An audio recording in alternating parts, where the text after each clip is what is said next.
आज आज का दिन आने वाला हमारे नौजवानों के लिए एक छोटा सा पैगाम है। ठीक, इंशाल्लाह आज का छोटा सा सिग्नेचर कल का एक ऑटोग्राफ बनने वाला है।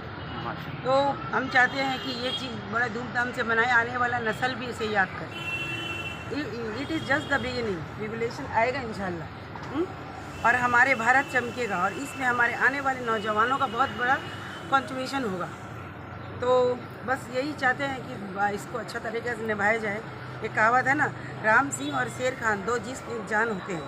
हाँ? हम लोग मिलजुल कर यहाँ खड़े हैं, इसी को तो हिंदुस्तान कहते हैं। वाह वाह।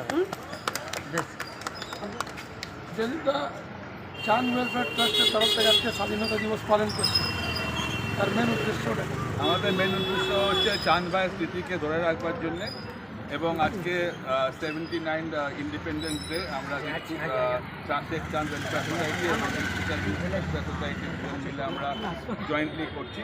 এটা আজকে আমাদের প্রথম কদম, মানে ফার্স্ট স্টেপ শুরু হলো এবং আগামী দিনে ভবিষ্যতে আমরা অনেক সোশ্যাল অ্যাক্টিভিটি, গরিব মানুষদের পাশে দাঁড়াবো, নানা রকম বিষয় সোশ্যাল অ্যাক্টিভিটিস আমরা আগামী দিনে করতে থাকবো। এরপরে আমরা যাব বাচ্চা হসপিটালে, যারা বাচ্চারা ভর্তি আছে তাদেরকে ফল বিতরণ করবো এবং ছোটো ছোটো বাচ্চারা যারা স্কুলে যাওয়া আসা আরম্ভ করেছে তাদেরকে আমরা পড়াশোনা কিছু সব জিনিসপত্র আমরা দেবো।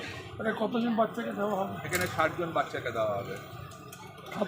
খাতা বই পেন্সিল, রাবার সমস্ত দেওয়া হবে। আর হসপিটালে 100 জনের ওপরে আমরা এস্টিমেট আছে আমাদের 100 জনের ওপরে পেশেন্ট বাচ্চাদেরকে আমরা তার মানে এই ফাউন্ডেশন থেকে আরও লোকেদেরকে হেল্প করা যায় নিশ্চয়ই। আমরা তো আমাদের মেন উদ্দেশ্য হচ্ছে গরিব মানুষদের এবং এখানকার লোকাল যারা স্থানীয় আছে বা বাইরের কোথাও আছে, আমরা সমস্তভাবে মানুষদের পাশে দাঁড়ানোর চেষ্টা করবো। বিভিন্ন health check up camp, blood donation camp, কোনো মেয়ের হয়তো গরিব মেয়ের বিয়ে হচ্ছে না তার পাশে দাঁড়ানো, বিভিন্ন সামাজিক অনুষ্ঠানে আমরা সবাই মিলে একসাথে মিলে কাজ করবো এখানে এবং ওয়াইদারা আমাদের নেতৃত্ব।